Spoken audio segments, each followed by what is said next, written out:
For several hundred years in the early Christian Church, both the Lord's Day and the seventh-day Sabbath were observed, not just by sects like the Ebionites and followers of Cerinthus, but also by devout Christians.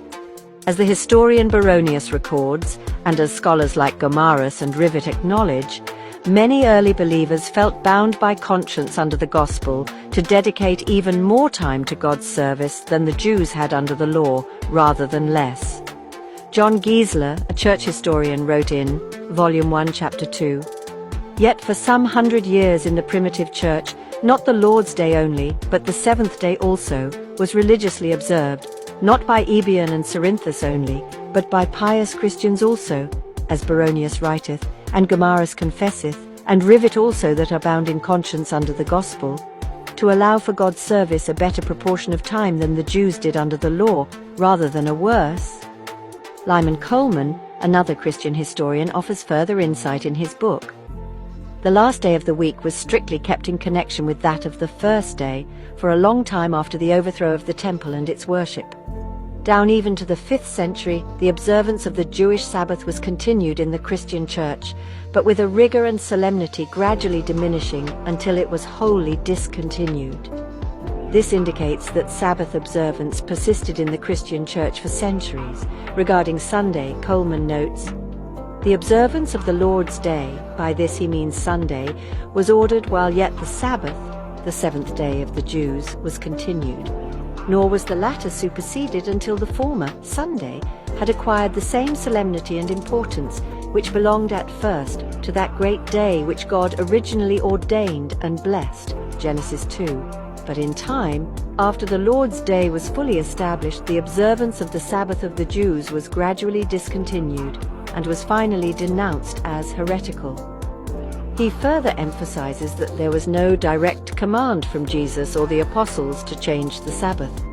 No law or precept appears to have been given by Christ or the apostles, either for the abrogation of the Jewish Sabbath or the institution of the Lord's Day, or the substitution of the first for the seventh day of the week. Chapter 26, Section 2. It seems that the Council of Laodicea played a significant role in this shift, leading to the separation of Sabbatarian Christian sects from the increasingly Hellenized mainstream Christian communities. One such sect that broke away was the Nazarenes. The historian Edward Gibbonin describes their situation.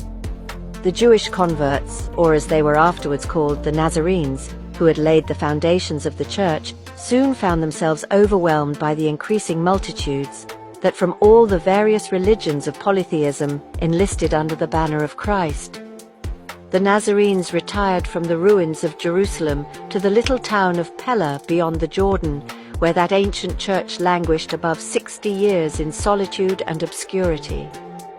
These were the same groups that heeded Christ's warnings in Matthew 10, as well as his prophecies regarding the fall and destruction of Jerusalem in Matthew 23 and 24.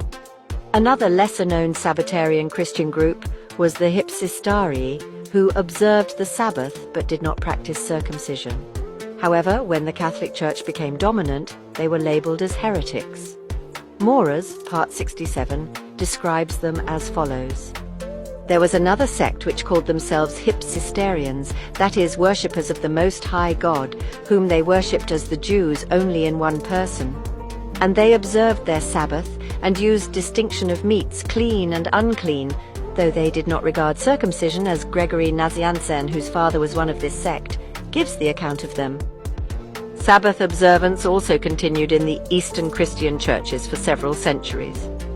Edward Brerewood, a professor at Gresham College in London, writes, "The ancient Sabbath did remain, and was observed together with the celebration of the Lord's Day by the Christians of the East Church above 300 years after our Saviour's death. And besides that, no other day for more hundreds of years than I spake of before was known in the Church by the name of Sabbath, but that."